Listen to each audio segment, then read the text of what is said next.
Hello, everybody, and welcome to the latest episode of Super Paranormal Chronicles. Tonight, I'm delighted to have Wendy Kok with me. Wendy is a Michigan-based author known for her atmospheric Northwoods thrillers that blend romance, paranormal show romance, paranormal mystery, and small-town suspense, and she's also the host of Juicy Pear Podcast. Wendy, hi, welcome, and thank you for joining me. Oh, thank you, Lise. Thank you so much for having me on your show. It's great to be here. Yeah, I know that we've been talking offline, and it's taken a few weeks to get you here, but you're here and you're not going anywhere until you're done. I'm not going anywhere here. I know I appreciate you being flexible, and I'm glad to be on your show finally. Yes, love it. That's it, and that's all that matters. You're here now. So we're going to be talking about some of the books that you've written, and we're going to be talking about your podcast. But first, how did your paranormal road first occur, and how did all that develop? Well, I have to say that it started when I was young. I grew up in a small town in Northwoods, Wisconsin, on a lake resort. My parents just had a really nice resort. It had 8 cabins along the lake. I didn't realize how good I had it back then. I don't live on water now. I wish I did.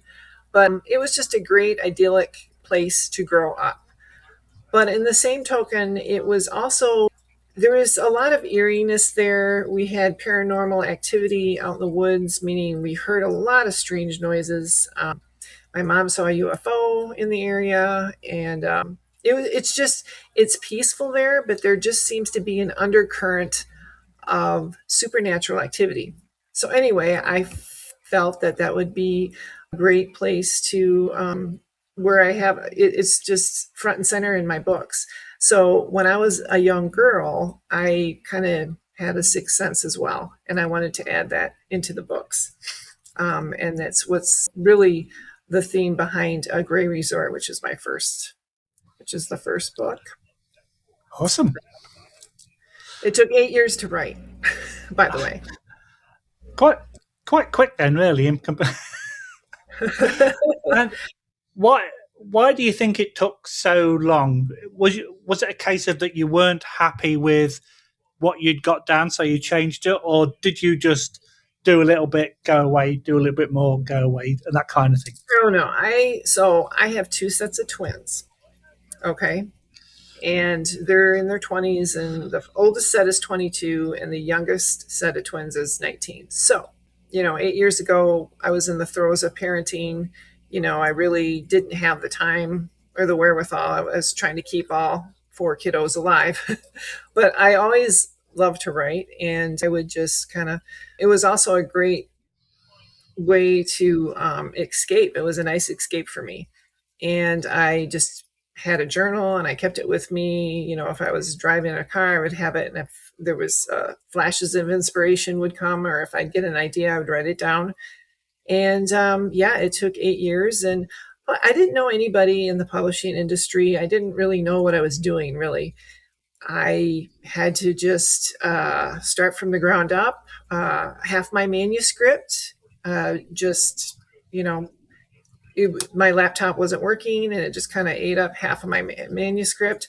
That really took me off track. So that took a while to recover. And, just little things like that. I'm like, I didn't let that stop me, because I thought the story was pretty interesting, and I wanted to get it out there, and I was going to stop at nothing. So I'm glad it did. But for sure. It took a while. Yeah. The fact that you mentioned that when you're driving and you've got your notepad, I can just imagine sort of like swerving down the road, trying to write on your knee, sort of like, I've just had an inspiration. I'm just going to, I'm on the wrong side of the road, come back. I imagine that did not happen. No, but sometimes you just never know where you're going to get inspiration. And also I learned that to keep a notepad right next to your nightstand, because if you get up in the middle of the night, or if you have a dream and it's like, oh, that's very interesting, that would be really cool. And then, I'll write it, I'll remember it. Nope. You wake up, and at least for me, I never would remember my dreams. So that's that's a good thing to do as well if you're looking for something to write about or needing some kind of inspiration. Well, But I they do. God, sorry, carry no, on. go ahead. I was just gonna say I never really lacked for that. I've always had I've had people say, "Gosh, just I don't know where it comes from. When I set aside time to write, it's just like a stream of creativity. I have no problems coming up with stuff. My issue is putting it together in a cohesive way. That's my challenge, and that was another reason why it took so long as well.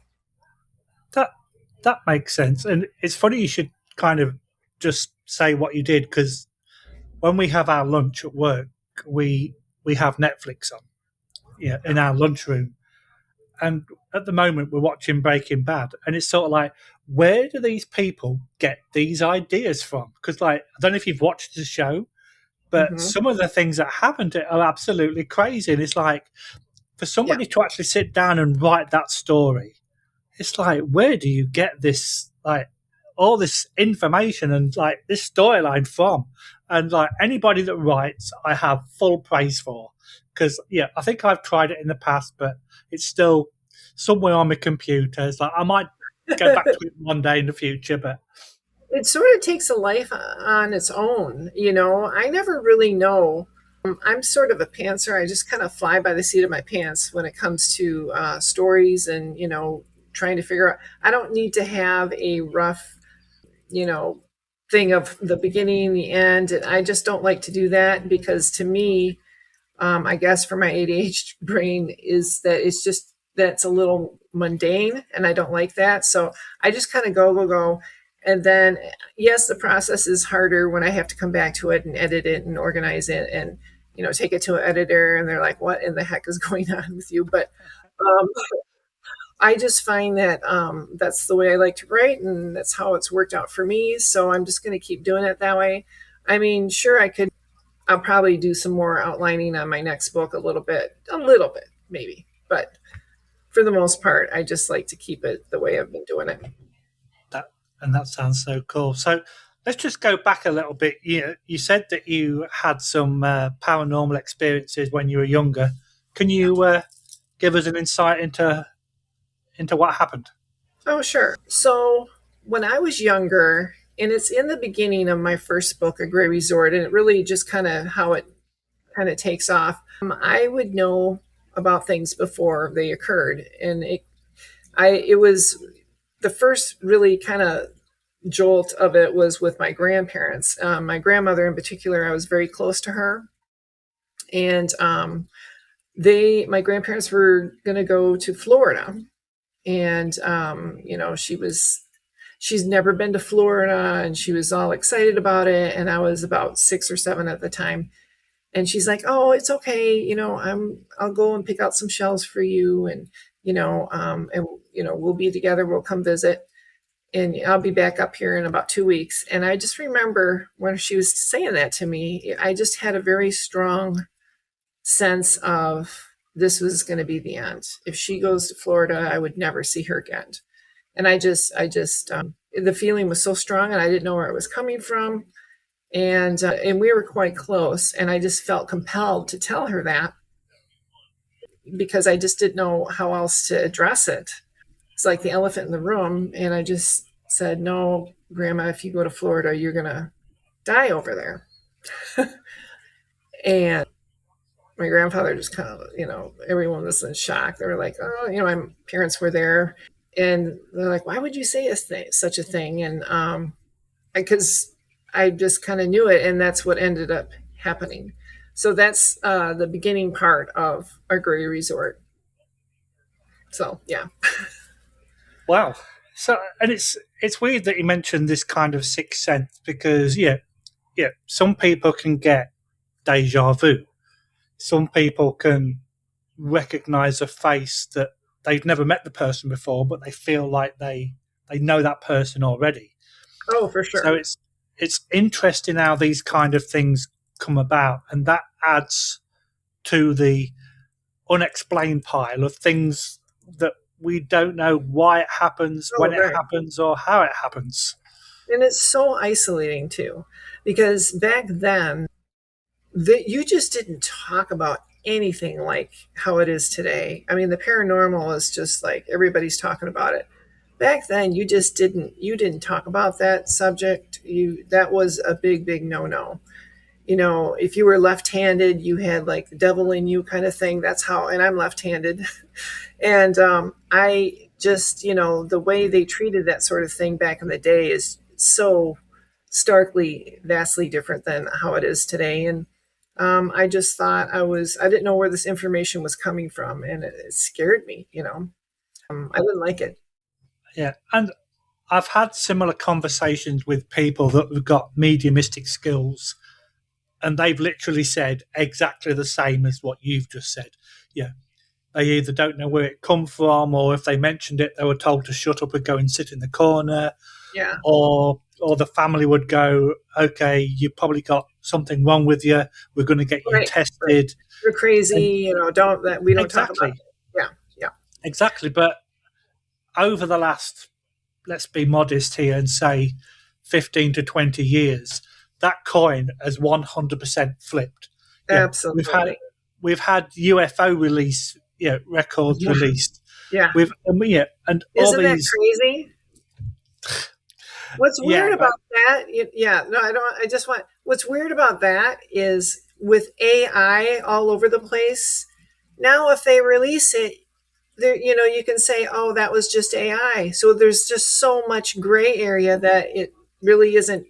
The shock value isn't going to be there. Really, I don't know. That's it. Yeah, no, you're absolutely right. And if you follow all these Facebook pages or you watch some of these TV shows, you literally don't know what's real and what's not. I know, and I don't like that. I mean, I'm not Yeah. completely opposed to AI. I think it's fantastic as far as marketing and things like that. Would I let AI write my books? Absolutely not. No. Would I use it to help market them? For sure. Yeah. Save me some time there. But that's it. You've got to know when to use it in the correct instance. Yeah. And we've watched some of these shows where instances are caught on camera. Yeah. And a lot of them you just go, okay, what's behind the door? Or somebody threw something off camera. But then when you see like a 3-year-old having a tug of war with an invisible entity, it's those that are more difficult to like fake. Yeah. Because you can't tell a 3-year-old to be a mime artist. Right. And it's ones like that that absolutely fascinate me. And I remember reading a book a few years ago, and it was about the afterlife. And it was a story of I think about a 3 or 4-year-old kid in the US, and he was having nightmares that he was on fire. Is this the one? So that then, sorry? Is this where he was an airline pilot? That's the one. Yes, I love that story. Yeah. Soul Survivor, I think it's called. Yeah. Yeah. It's fascinating. Yeah, and it's like the fact that he went to that reunion and he could name people. It's like... Yeah, there's no way that little kid would know all the details of that particular plane. Yes, that story fascinated me as well. Yeah. There is no way that he would know all that. His parents never talked about it. He couldn't get access to it. I mean, I'm sure he could. I don't know. There's no way. No, exactly. And it's those kind of stories that I absolutely love. Yeah. So the fact that you've got 2 sets of twins, have you noticed any, what's the word I'm looking for? Like instances where they know that the other's been hurt or the other's not happy, that kind of thing. Because they say that twins have got intuition. Have you noticed anything with the twins? I haven't had anything like that, which is strange. But my girls do have some sort of that sixth sense. Not all of them, but a couple of them have sort of the same insight where they know when things are going to happen.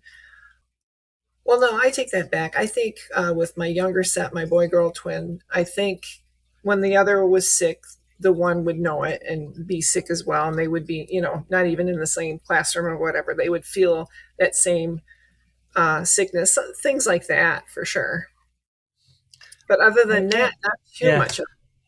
Yeah, and again, that's something that you can't explain. It's so cool that we can't explain it. Yeah. Because if everything that was unexplained we could explain, okay, life's boring. We don't want to play anymore. You know what? There's so much out there that we don't know about, and I feel like there's stuff flying around unseen, both good and bad. I mean, that's reality. And energy, when you walk into a room and you can just feel, that's all real stuff. Yeah, for sure. Yeah, and it's interesting because I was interviewing a friend of mine she lives in Cleveland. She's a medium, and I'm asking her all the the same kind of questions that she probably gets asked thousands of times. What happens when you see? What happens when you feel? When you hear? Describe that to me. Describe that. And she's talking through all that. And then at the end of the interview, she goes, "Oh, by the way, your grandmother's here on your father's side." I'm like, oh, wow. Sorry, what? Yeah, and it just kind of throws you, and that's it's like crazy. Yeah, it's like, how are you? I wish I had that ability. I don't have any of that where I could see them and maybe have a sense of it, but I've never seen an entity or anything like that. No.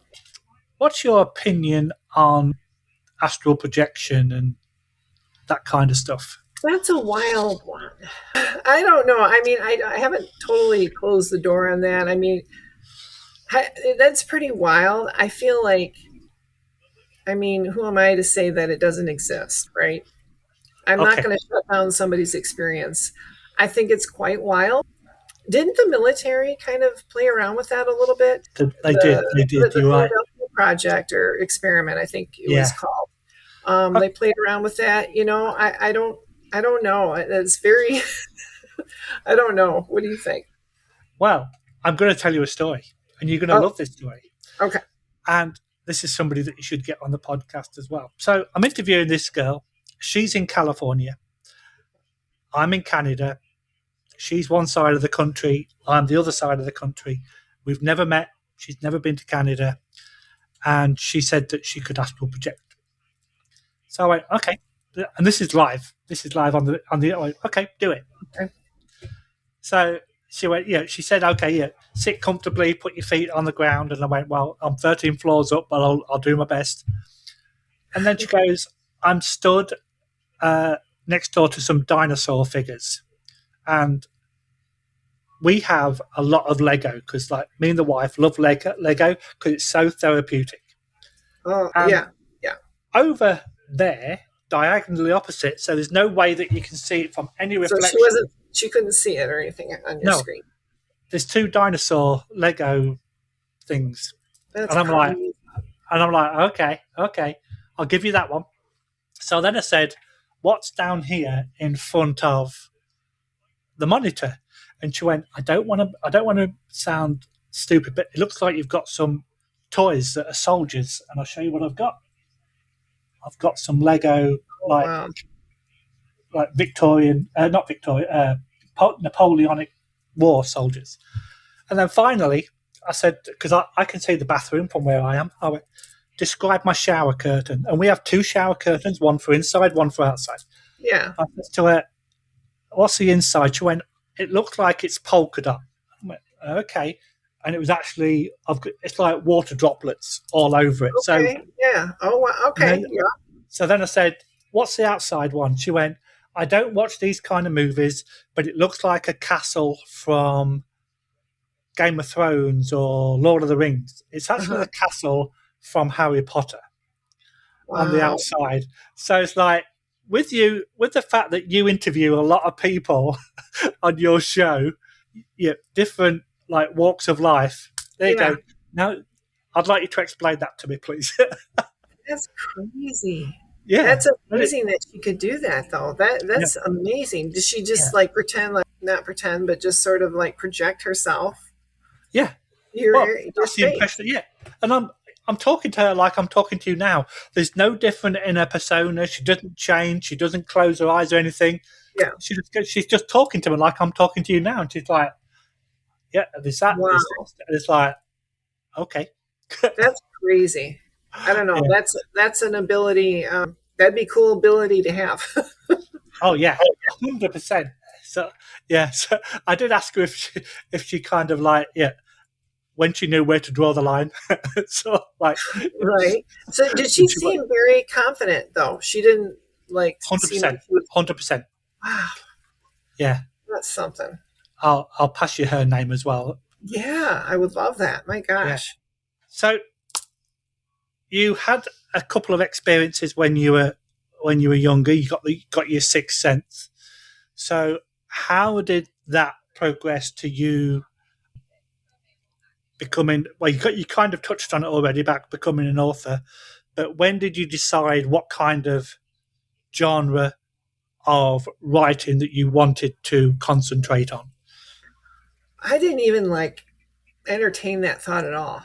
I just had this story in me and I thought I'm just gonna have it come out. I didn't like, oh, I'm gonna write in this particular genre, I'm gonna have this in this particular way. I just wrote, I wanted to write the story. I thought it was compelling. And then as it started progressing, I wanted people to, experience what it was like on that resort. It was during the 70s and 80s, so completely different from today's world.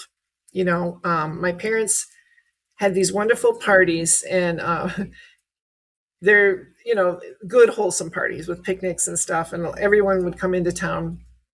Like if they would get wind that, hey, this Fish Oil Resort is going to have a party, that people from in town would come. We would have people all over the place.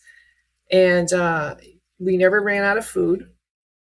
And they were just, they were great. They were great hostesses and hosts. And it's just, it with the backdrop of the Northwoods, and then with the eeriness of the paranormal stuff that would happen. I thought, okay, I'm going to write this. I want to capture this time. And I think I did that. I write very kind of atmospheric, and I wanted people to keep turning the page. I wanted to make it very enthralling and the best thing they've ever read, really. And I think I achieved that. So, and also I wanted to have confidence. I didn't, I had a bunch of different people read it, and and I was going to stop at that book. And I got a small little following from it, and they're like, no, don't stop, keep going. So that's why I made it into a series. So yeah, when I wrote the book, I thought it was just going to be one and done, but no. So it kind of, the description is that you blend romance, paranormal mystery, and then small town suspense. Yes. So how do you kind of blend that all together? Well, it's sort of like if Stephen King were to stop at a lakeside bar and share a couple of his dark stories. It's kind of like that, Northwoods thriller. I always feel like it's very interesting, the unseen, or something that can be so peaceful, but on the flip side of that can be the quite dark. And there's a lot of different things that happen in small towns too, murder and all that other stuff. And I just thought, I'm just gonna keep writing and see where it goes. And I'm glad I did the series. I'm glad I didn't stop at the first book, even though it wasn't easy. So I'm going to be really philosophical now. It's not very often I can say big words, but I just mastered that one. Because of the paranormal nature, do you think you're being led down any particular road with your writing? Oh, for sure. Absolutely. Yeah, when I'm writing and I get into the flow, it only takes a few minutes, and I don't know where it comes. I just get flashes of inspiration. I start writing, and, when my hand's shaking, like, oh my gosh, this is going to be so good, and I can actually feel it, that's like, I don't know, it's very good for the soul. I mean, it's just, it's, it's got to be coming from, another place. I don't know where I get it, but I love it. And, but it doesn't happen every day. I tell you that. It's not like every single day I write and every single day that I write like 3 or 4 pages. That's not the case either. It's either sometimes I'll go weeks without writing and then I'll sit down and I'll write a lot. I've had where I've written all night. I've had a couple all night writing parties, just to get, because I didn't want to stop kind of thing, which is a little ridiculous, but. But if you enjoy doing it and you think that this is the right time to put pen to paper, then you can't stop just because it's like 3 o'clock Right. in the morning. You have It's to go on. I enjoy doing it, but at the same time, it's like the vein of my existence because it's like, it's just, I enjoy doing it, but sometimes it can get, can be overwhelming and I don't know when to stop, it's like, gotta stop. But I don't know. You never do. You just keep going and going. Yeah. Okay, so we can talk about some more of the books, but what I want to talk about is the podcast. Yeah. So, because obviously you interview. It's okay. I just got a thing on my phone saying this is spam. Yeah. I love that. Gotta love that. Yeah, well, my phone's connected to my headset because I walk to work, so I have my music on. So yeah. So you talk to a lot of different people from a lot of different walk of life, but I want to concentrate on the paranormal people that you spoke to. So, number one, I think you kind of mentioned it earlier, but let's go into a bit more detail of how your podcast came about, and if you want to share some of the stories that you've heard, and sort of like, I always find it interesting when I kind of someone tells me something and I just go, what? And you just kind of like, okay, Right. you've just told me something so astounding that I don't know what to say next. So you got to have a quick second it's like to disbelief, like what? Yeah, exactly. So let's talk about your podcast, Juicy Pear Podcast. Yeah. So I started the Juicy Pear Podcast originally with my friend Sean. It was during COVID, and it was really kind of my baby. I really wanted something. I was sick of the incessant negativity during that time. It was like a great big dark cloud just stopped, and it would just never go away. And it was always, the news was horrible. You go to the store and that was horrible. They were, giving you directions on what aisle you needed to go down first in the grocery store. And I just thought, oh my God, the world has gone completely bonkers. I wanted to find a little bit of joy. I wanted to make it fun to be alive. So really, so Sean and I hosted, and we had a bunch of people on the show. I wanted to spotlight creatives, other authors, and then it just kind of branched out from there. Sean, after a few episodes, decided that that wasn't quite her wheelhouse with podcasting, and I said that's fine, and that ended amicably. And I kind of liked podcasting more anyway. And she's like, just go ahead, just go ahead and do it by yourself. It's fine. And so I did. So I just continued on, and I kind of gravitated towards the paranormal. I always found that pretty interesting. The UFO element is always fascinated me. My mom had seen a UFO when she was younger, and in that area in northern Wisconsin.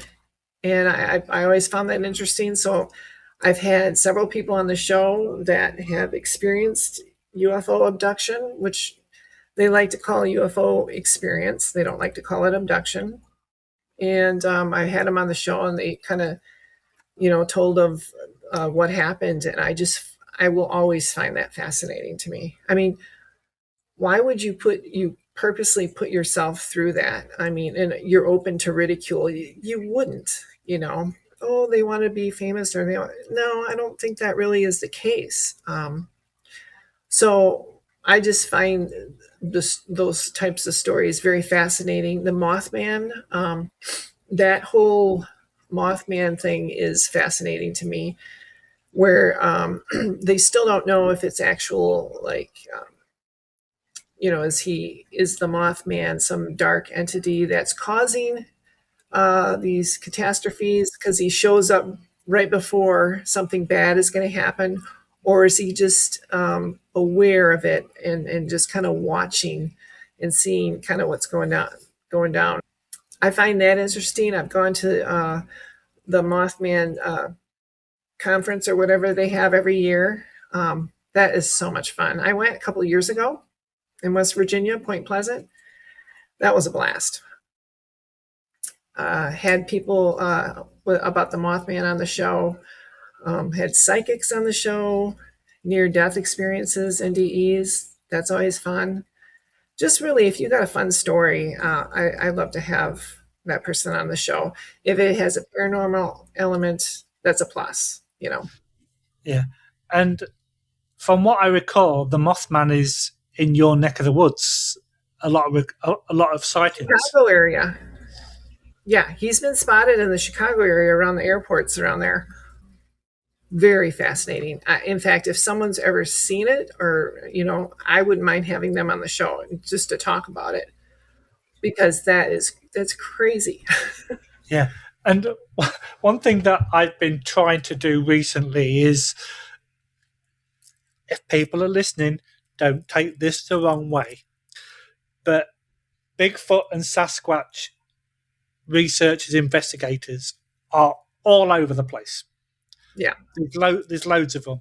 But when you want to talk about the Dogman or the Mothman, or a few of the other more lesser known ones, there's less people around that you can actually speak to. And tracking them down, it's like catching fog sometimes. It's extremely difficult. Right. Right. The Michigan Dogman that's a thing up in northern Michigan. There's a couple of really interesting stories about people that have experienced the Dogman while camping. No kidding, up in the UP area. That I'd love to have them on the show as well. I haven't had them on, but I think that would be a fantastic story. I think I have somebody that What? you could do. Cool. Yeah, I've got somebody, but we won't pass names over here because other people might find out. Right. So, out of all the different subsections of the paranormal, ghosts or UFOs or cryptids, psychics, clairvoyant, all that kind of stuff, what would you say is your favorite subject? The Mothman is pretty high up there. Another one that's quite interesting too is, and I'm sure you've heard of this, is what is it? The 411. There's stories on it where people are disappearing in state parks all over the U.S. and under very sketchy circumstances. That I find interesting as well. Like one in particular, he was a hunter and he was with like 8, 9 other people, and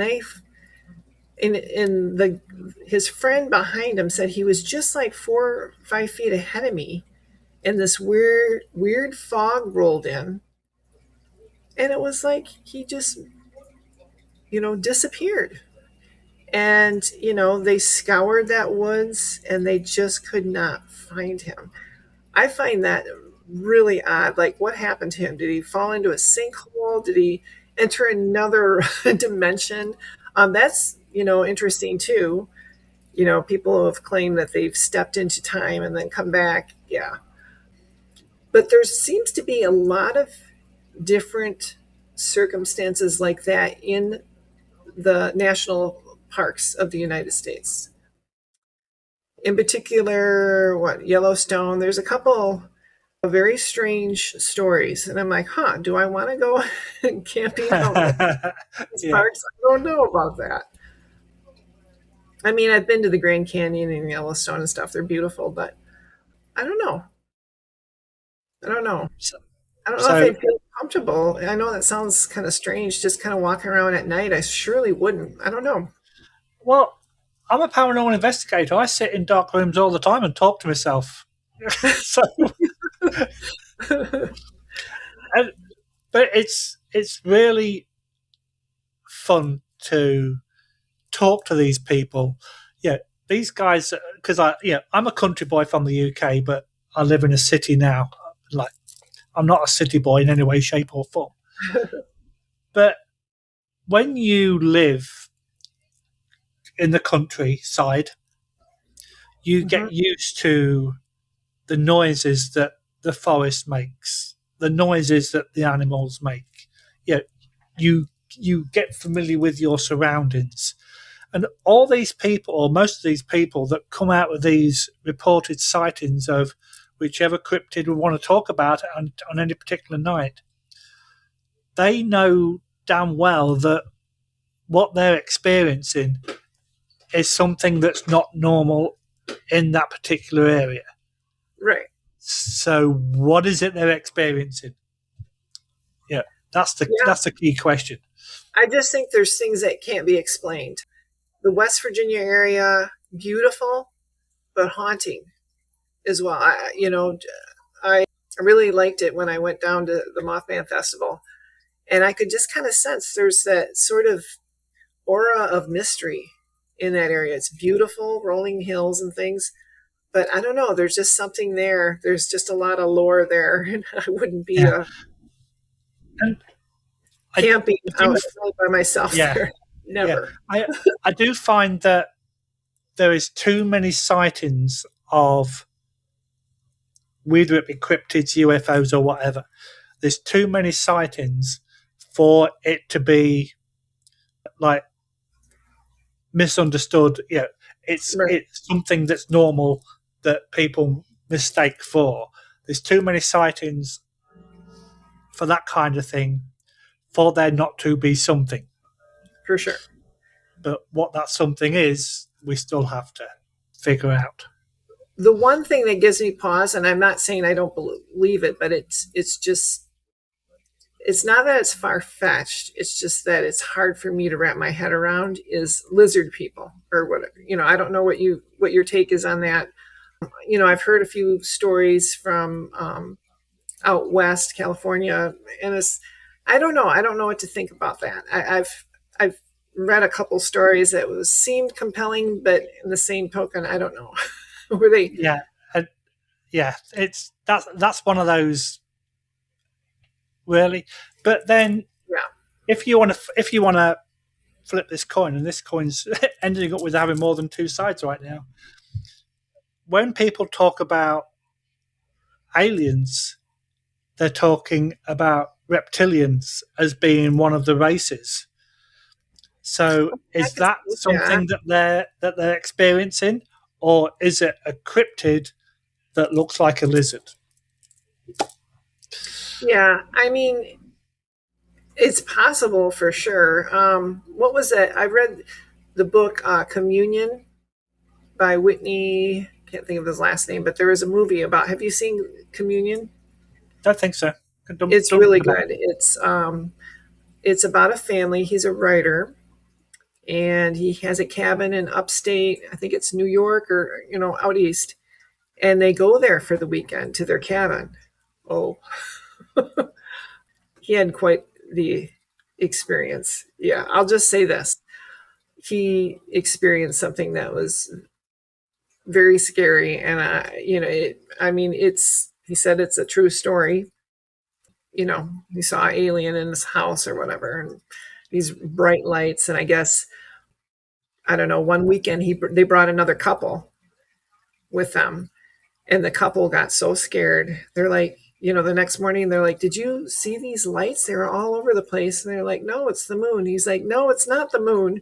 And they get upset and they leave early because they were scared.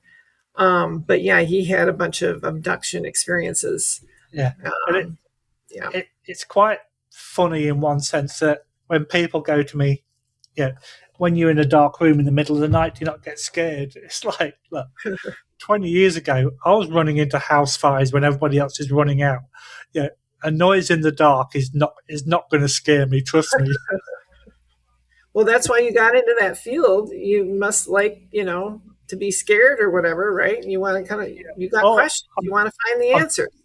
yeah. I'm just dumb. I was just like, oh, there's a noise. It's like if you've got a murderer in the kitchen, like in all these movies, and you know the murderer's in your house, you don't go, hello, is there anybody there, do you?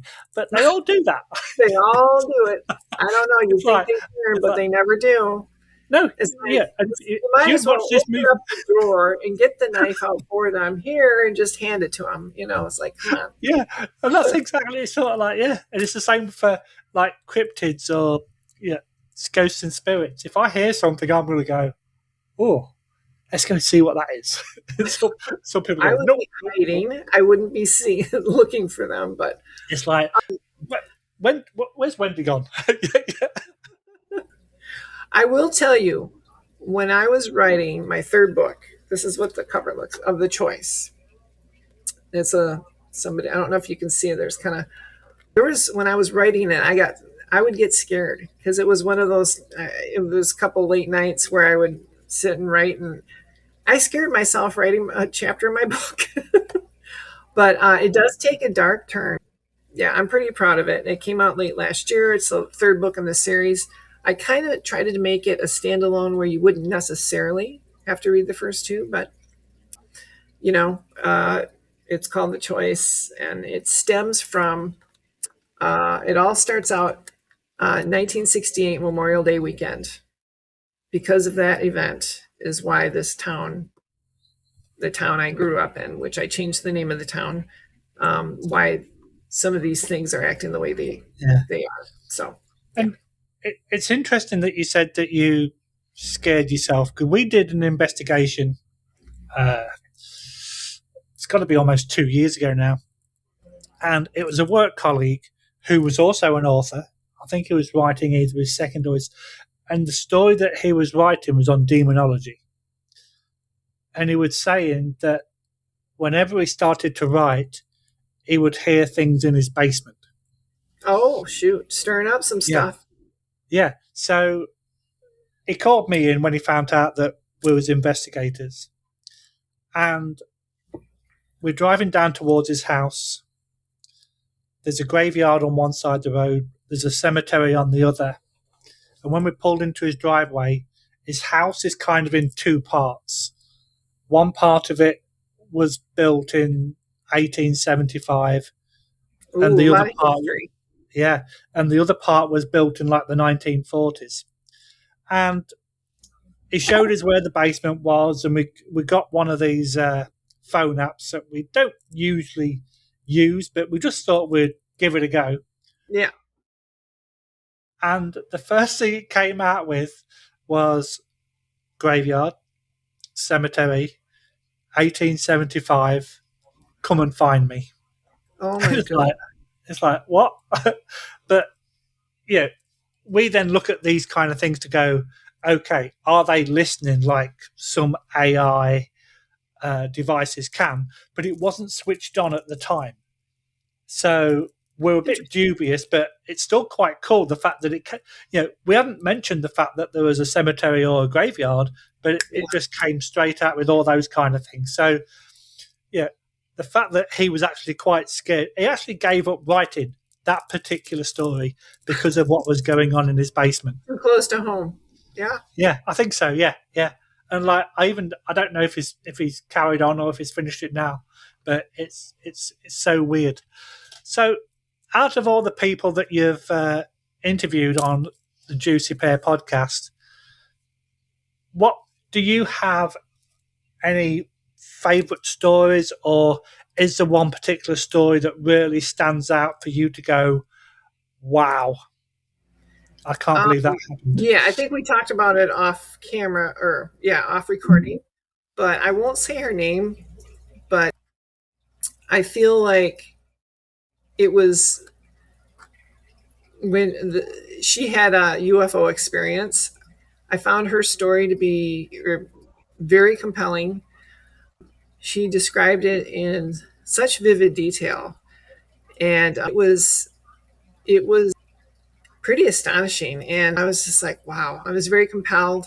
I won't say who it was, but her UFO story really, that's probably one of my favorite ones.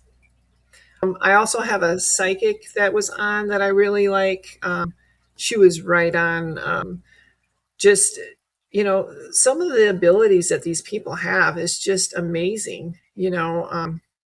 She was always fun to have on my show, and I'll give you her name too. I've got a couple people that you probably would like to have on your show as well. Cool. See, and it's all about collaborating when you're talking to other podcasters, because it's like you'd like this person, and there was swap one name for one name. And I remember talking to an author last year.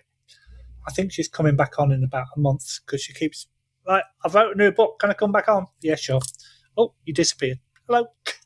So, yeah, no, it's like, sorry, no, it's like it says your thing is running low, and I'm like, I better plug. Did I not plug in something? But yeah, we're good. Yeah. Okay. Yeah, and she was saying the same thing. I had to ask her to stop after the 15th name that she gave me, and it's like, wow, that's cool, crazy. Though. Yeah, it was, and that kind of helped that's me. That's a good problem to have. Too many people. Yeah, it was to the point where in July of last year I had to do 2 a week for a month just to catch up. It was ridiculous, but in a good way. Good. So, Wendy, we are coming to the end, unfortunately. So, if you can tell people where they can buy your books. In fact, if you haven't mentioned one of the books, let's mention the titles. Let people know where you can buy them and where they can find your podcast. Thank you so much. First, I just want to thank you so much for having me on the show. It's been so fun talking with you. I just, it was easy, and I love it. I love the paranormal, and thank you. I appreciate it. Yeah, so my books, my first one is called A Gray Resort, and they're available on Amazon, Barnes & Noble, Book Baby Bookshop. You can go on wendymkokauthor.net. My website talks about more in depth about my books. And so A Gray Resort is the first one. The second one is An Awakening. And the third one is The Choice. And The Choice just recently came out last year. And they're all available on Amazon, Barnes & Noble, and on my website. And did I miss anything? I'm on the socials. My Instagram handle is Wendy Kok 4. I always love new readers and love meeting new people. So yeah, I read my books. I love it. Yeah. And that's an order. Read Wendy's books, otherwise she will hunt you down. Wendy, it's been an absolute pleasure. We've had some good laughs, and I've learned some more about the Michigan, Wisconsin area, which I didn't know before. I know where it is, but that's about it. But thank you for your time. Of course. We'll definitely be talking again, because I think we've got something else lined up. But for now, thank you very much. You have a great rest of the evening.